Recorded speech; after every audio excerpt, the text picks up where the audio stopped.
ஓம் சாந்தி. முரளி தேதி 23/1/2025. காலை முரளி, பாப்தாதா, மதுபன். இனிமையான குழந்தைகளே, உங்களது வாயில் எப்பொழுதும் ஞான ரத்தினங்கள் வெளிப்பட வேண்டும். உங்களது முகம் சதா புன்முறுவலுடன் இருக்க வேண்டும். கேள்வி: எந்த குழந்தைகள் பிராமண வாழ்க்கையில் ஞான தாரணை செய்திருக்கிறார்களோ அவர்களது அடையாளம் என்ன? பதில்: முதலாவது, அவர்களது நடத்தை தேவதைகளைப் போன்று இருக்கும். அவர்களிடத்தில் தெய்வீக குணங்களின் தாரணை இருக்கும். இரண்டாவது, அவர்களுக்கு ஞான சிந்தனை செய்யும் பயிற்சி இருக்கும். அவர்கள் ஒரு பொழுதும் அசுர விஷயங்கள், அதாவது அசுத்தங்களை சிந்திக்க மாட்டார்கள். மூன்றாவது, துஷ்பிரயோகம் செய்வது, அவதூறு செய்வது அவர்களது வாழ்க்கையில் முடிவடைந்துவிடும். நான்காவது, அவர்களது முகம் எப்பொழுதும் புன்முறுவலுடன் இருக்கும். ஓம் சாந்தி. தந்தை வந்து ஞானம் மற்றும் பக்தி பற்றி புரிய வைக்கின்றார். பக்தியின் மூலம் சத்கதி கிடைக்காது என்பதை குழந்தைகள் புரிந்து கொண்டீர்கள். மேலும் சத்யுகத்தில் பக்தி இருக்காது, ஞானமும் சத்யுகத்தில் அடைய மாட்டீர்கள். கிருஷ்ணர் பக்தியும் செய்வது கிடையாது, ஞான முரளி வாசிப்பதும் கிடையாது. முரளி, அதாவது புல்லாங்குழல் என்றால் ஞானம் கொடுப்பதாகும். முரளியில் மாயாஜாலம் இருக்கிறது என்ற மகிமை இருக்கிறதல்லவா? ஆக அவசியம் ஏதாவது மாயாஜாலம் இருக்கும் அல்லவா? சாமானியர்கள் கூட புல்லாங்குழல் வாசித்துக் கொண்டிருக்கின்றனர். இந்த முரளியில், அதாவது புல்லாங்குழலில் ஞானம் என்ற மாயாஜாலம் இருக்கிறது. அஞ்ஞானத்தை மாயாஜாலம் என்று கூறுவது கிடையாதல்லவா? முரளிதான் மாயாஜாலம் என்று கூறுகிறோம். ஞானத்தின் மூலம் மனிதனில் இருந்து தேவதைகளாக ஆகிறீர்கள். சத்யுகம் என்பது ஞானத்தின் ஆஸ்தியாகும். அங்கு பக்தி கிடையாது. பக்தி துவாபர யுகத்தில் ஆரம்பமாகிறது. அந்த காலகட்டத்தில்தான் தேவதைகள் மனிதர்களாக ஆகிவிடுகின்றனர். மனிதர்கள் விகாரிகள் என்றும் தேவதைகள் விகாரமற்றவர்கள் என்றும் கூறப்படுகின்றனர். தேவதைகளின் உலகம் தூய்மையான உலகம் என்று கூறப்படுகிறது. இப்பொழுது நீங்கள் தேவதைகளாக ஆகிக் கொண்டிருக்கிறீர்கள். ஞானம் என்று எது கூறப்படுகிறது? ஒன்று தனது மற்றும் தந்தையின் அறிமுகம். பிறகு சிருஷ்டியின் முதல் இடைக்கடையின் விஷயம்தான் ஞானம் என்று கூறப்படுகிறது. ஞானத்தின் மூலம் சத்கதி ஏற்படுகிறது. பிறகு பக்தி ஆரம்பமாகிவிடும் பொழுது அது கீழே இறங்கும் கலை என்று கூறப்படுகிறது. ஏனெனில் பக்தி என்றால் இரவு, ஞானம் என்றால் பகல் என்று கூறப்படுகிறது. இது யாருடைய புத்தியில் வேண்டுமானாலும் அமர்ந்துவிடும். ஆனால் தெய்வீக குணங்கள் தாரணை செய்வது கிடையாது. தெய்வீக குணங்கள் இருக்கிறது எனில் ஞான தாரணை உள்ளது என்பதை புரிந்து கொள்ளுங்கள். ஞான தாரணை உள்ளவர்களின் நடத்தை தேவதைகளைப் போன்று இருக்கும். குறைவான தாரணை செய்பவர்களின் நடத்தையில் கலப்படம் இருக்கும். தாரணை இல்லையெனில் அவர்கள் குழந்தைகளே அல்ல. மனிதர்கள் தந்தையை எவ்வளவு நிந்தனை செய்கின்றனர். பிராமண குலத்திற்கு வருகிறீர்கள் எனில் திட்டுவது, நிந்தனை செய்வது நின்று விடுகிறது. நீங்கள் ஞானம் அடைகிறீர்கள். அதை சிந்தனை செய்வதன் மூலம் அமிர்தம் கிடைக்கும். ஞான சிந்தனையை செய்யவில்லை என்றால் வேறு என்ன சிந்தனை செய்வீர்கள்? அசுர சிந்தனை. அதன் மூலம் அசுத்தம்தான் வெளிப்படும். இப்பொழுது நீங்கள் ஈஸ்வரிய மாணவர்களாக இருக்கிறீர்கள். மனிதனில் இருந்து தேவதை ஆகக்கூடிய கல்வியை கற்றுக் கொண்டிருக்கின்றோம் என்பதை அறிவீர்கள். தேவதைகள் இந்த கல்வியை கற்பிக்க மாட்டார்கள். தேவதைகள் ஒரு பொழுதும் ஞான கடலானவர் என்று கூறப்படுவது கிடையாது. ஞான கடல் என்று ஒரே ஒருவர்தான் கூறப்படுகின்றார். ஞானத்தின் மூலம்தான் தெய்வீக குணங்களும் தாரணையாகிறது. இப்பொழுது குழந்தைகளாகிய உங்களுக்கு கிடைக்கும் ஞானம் சத்யுகத்தில் இருக்காது. இந்த தேவதைகளிடத்தில் தெய்வீக குணங்கள் இருக்கிறது. சர்வ குணங்கள் நிறைந்தவர்கள், அனைத்து கலைகளும் நிறைந்தவர்கள் என்று நீங்கள் மகிமை செய்கிறீர்கள். ஆக இப்பொழுது நீங்கள் இவ்வாறு ஆக வேண்டும். எனக்குள் அனைத்து தெய்வீக குணங்களும் உள்ளதா, அல்லது ஏதாவது அசுர அவகுணங்கள் உள்ளனவா என்று தங்களுக்குள் கேளுங்கள். ஒருவேளை அசுர அவகுணங்கள் இருந்தால் அவைகளை நீக்கிவிட வேண்டும். அப்பொழுதுதான் தேவதை என்று கூற முடியும். இல்லையெனில் குறைந்த பதவிதான் அடைவீர்கள். இப்பொழுது குழந்தைகளாகி நீங்கள் தெய்வீக குணங்களை தாரணை செய்கிறீர்கள். மிகவும் நல்ல நல்ல விஷயங்களை கூறுகிறீர்கள். இதுதான் புருஷோத்தம சங்கம யுகம் என்று கூறப்படுகிறது. இந்த நேரத்தில்தான் நீங்கள் புருஷோத்தமர்களாக ஆகிக் கொண்டிருக்கிறீர்கள். ஆக சூழ்நிலையும் மிக நன்றாக இருக்க வேண்டும். வாயில் எந்த சீச்சி விஷயங்களும் வெளிப்படக்கூடாது. இல்லையெனில் இவர்கள் குறைந்த பதவி அடையக்கூடியவர்கள் என்று கூறப்படுவர். பேச்சு மற்றும் சூழ்நிலையின் மூலம் உடனேயே தெரிந்துவிடுகிறது. உங்களது முகம் சதா புன்முறுவலுடன் இருக்க வேண்டும். இல்லையெனில் ஞானம் இல்லை என்றுதான் கூறப்படும். வாயில் சதா ரத்தினங்கள் வெளிப்பட வேண்டும். இந்த லக்ஷ்மி நாராயணனை பாருங்கள், எவ்வளவு புன்முறுவலுடன் இருக்கிறார்கள்.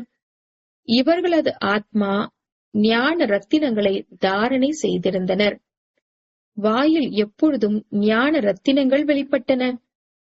ரத்தினங்களை மட்டுமே கேட்டு கூறி எவ்வளவு குஷியுடன் இருக்கின்றனர். நீங்கள் இப்பொழுது அடையக்கூடிய ஞான ரத்தினங்கள் அனைத்தும் பிறகு வைர நகைகளாக ஆகிவிடும். 9 ரத்தினங்களின் மாலையானது வைர நகைகளின் மாலை கிடையாது. இது ஞான ரத்தினங்களின் மாலையாகும்.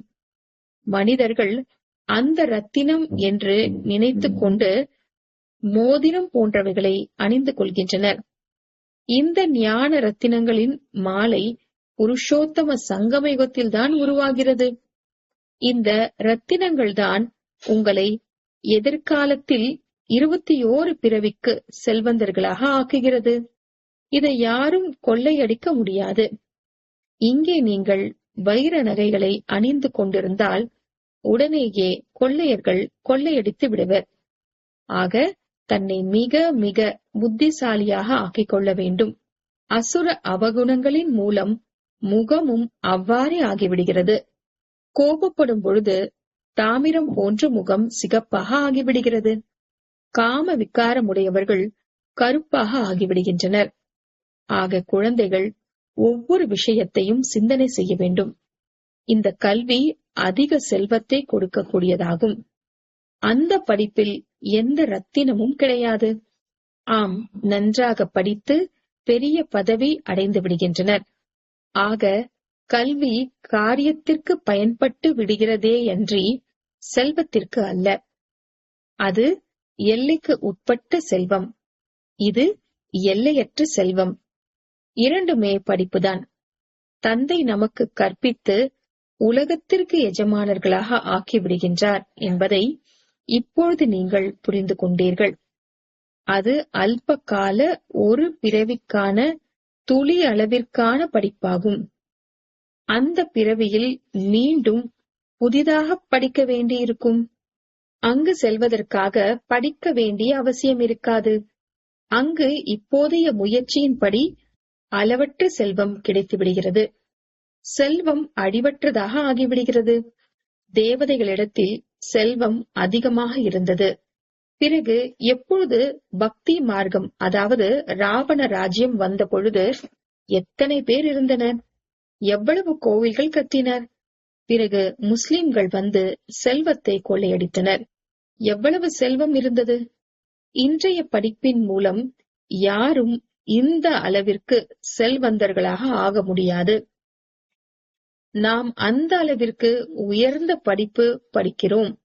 இதன் மூலம் இவ்வாறு தேவி தேவதைகளாக ஆகுகின்றோம் என்பதை நீங்கள் இப்பொழுது அறிவீர்கள். ஆக படிப்பின் மூலம் மனிதர்கள் எப்படி ஆகிவிடுகின்றனர் என்பதை பாருங்கள். ஏழையிலிருந்து செல்வந்தர். இப்பொழுது பாரதமும் எவ்வளவு ஏழையாக இருக்கிறது. செல்வந்தர்களுக்கு நேரமே கிடையாது.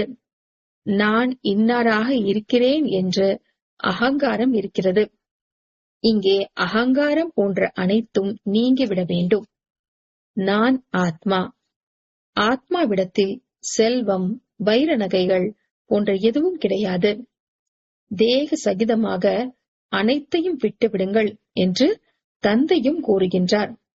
ஆத்மா ஷரீரம் விடுகின்ற பொழுது செல்வந்தர் போன்ற அனைத்தும் அழிந்து போய்விடுகிறது. மீண்டும் புதிதாக படித்து சம்பாதிக்கின்றனர் அல்லது தானம் புண்ணியம் நன்றாக செய்கின்றனர். எனில் செல்வந்தர் வீட்டில் பிறப்பு எடுப்பர். கடந்த கால செயல்களின் பலன் என்று கூறுகின்றனர் அல்லவா? கல்வியை தானம் செய்திருப்பர் அல்லது கல்லூரி, தர்மசாலை போன்றவைகளை உருவாக்கி இருப்பர் எனில் அதற்கான பலன் கிடைக்கிறது. ஆனால் அல்ப காலத்திற்கு தானம் புண்ணியமும் இங்கேதான் செய்யப்படுகிறது. சத்யுகத்தில் செய்யப்படுவது கிடையாது. சத்யுகத்தில் நல்ல செயல்கள் மட்டுமே செய்வர். ஏனெனில் இப்போதைய ஆஸ்தி அடைந்திருக்கின்றனர். அங்கு எந்த விகாரமும் ஏற்படுவது கிடையாது. ஏனெனில் ராவணனே கிடையாது. ஏழைகளும் பாவ காரியம் செய்ய மாட்டார்கள். இங்கு செல்வந்தர்களும் பாவ காரியம் செய்கின்றனர். அதனால்தான் இந்த வியாதிகள் போன்றவைகளினால் துக்கம் ஏற்படுகிறது.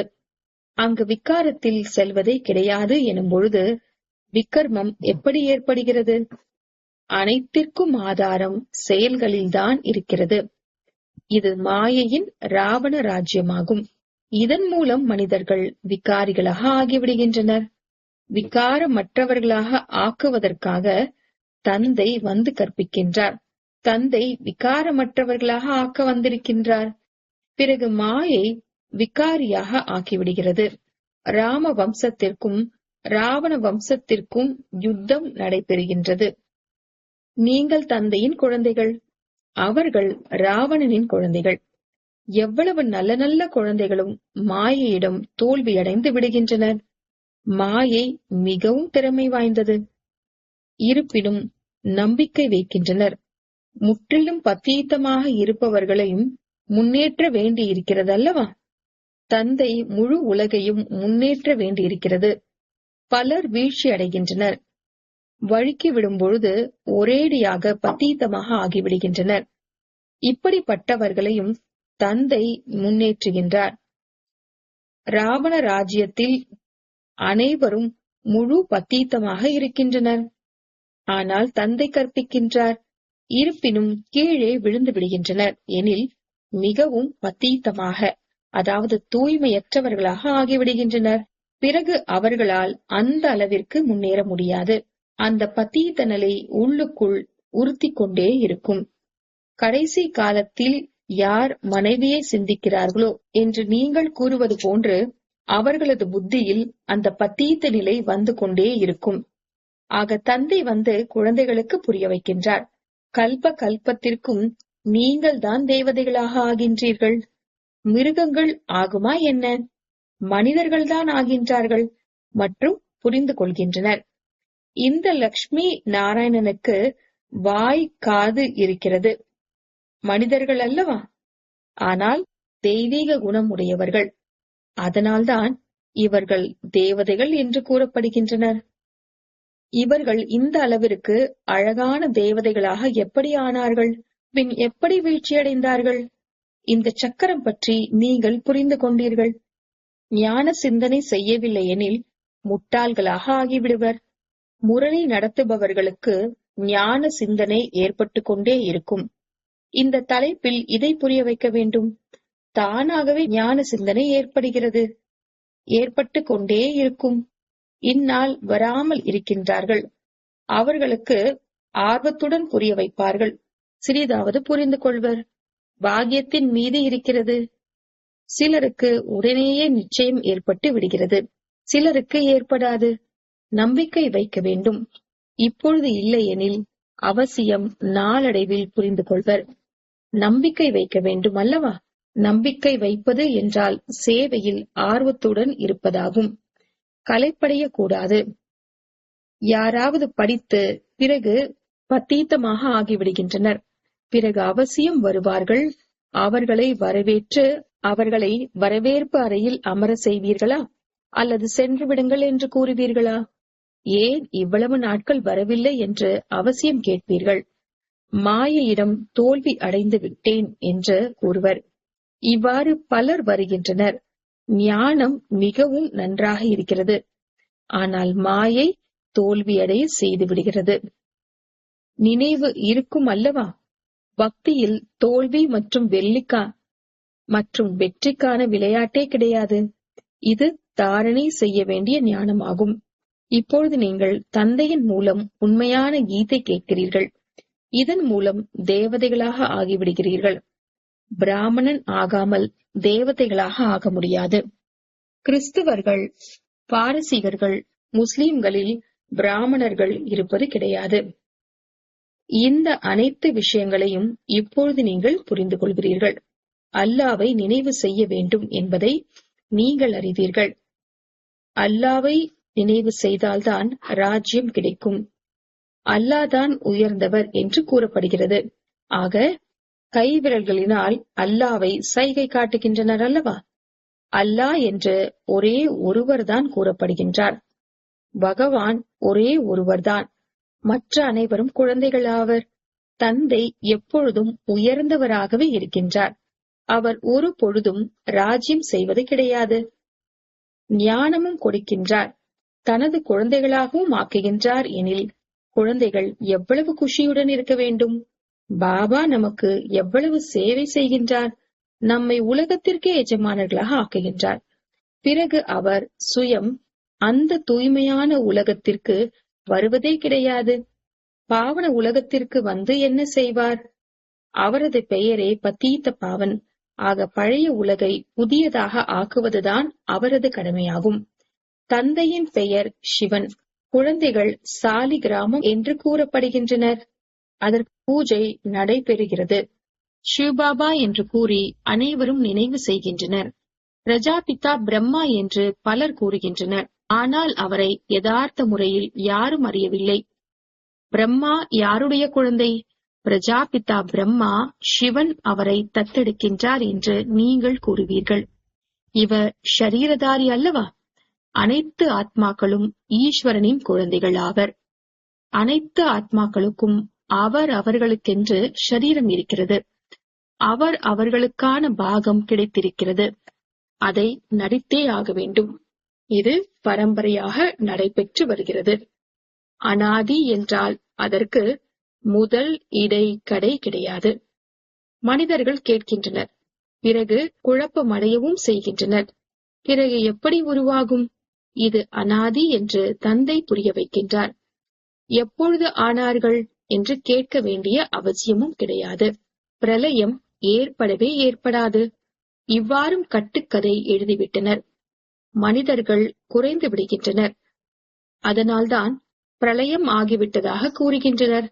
பாபாவிடத்தில் எந்த ஞானம் இருக்கிறதோ அது இப்பொழுதுதான் வெளிப்படுகிறது. முழு கடலையும் மையாக ஆக்கி எழுதினாலும் முடிவடையாது என்று இவருக்குதான் கூறப்படுகிறது. நல்லது. இனிமையிலும் இனிமையான தேடி கண்டெடுக்கப்பட்ட செல்லமான குழந்தைகளுக்கு தாய் தந்தையுமாகிய பாப்தாதாவின் அன்பு நினைவுகள் மற்றும் காலை வணக்கம். ஆன்மீக குழந்தைகளுக்கு ஆன்மீக தந்தையின் அன்பு நினைவுகள் மற்றும் நமஸ்தே. ஆன்மீக தந்தைக்கு ஆன்மீக குழந்தைகளின் அன்பு நினைவுகள் மற்றும் நமஸ்தே. தாரணைக்கான முக்கிய சாரம். முதலாவது, தனது புன்முறுவலான முகத்தின் மூலம் தந்தையின் பெயரை வெளிப்படுத்த வேண்டும். ஞான ரத்தினங்களை மட்டுமே கேட்க வேண்டும் மற்றும் கூற வேண்டும். கழுத்தில் ஞான ரத்தினங்களின் மாலை அணிந்திருக்க வேண்டும். அசுர அவகுணங்களை விளக்க வேண்டும். இரண்டாவது, சேவையில் ஒரு பொழுதும் களைப்படையக்கூடாது. நம்பிக்கை வைத்து ஆர்வத்துடன் சேவை செய்ய வேண்டும். ஞான சிந்தனை செய்த பரவசத்துடன், அதாவது உற்சாகத்துடன், ஆர்வத்துடன் இருக்க வேண்டும். வரதானம்.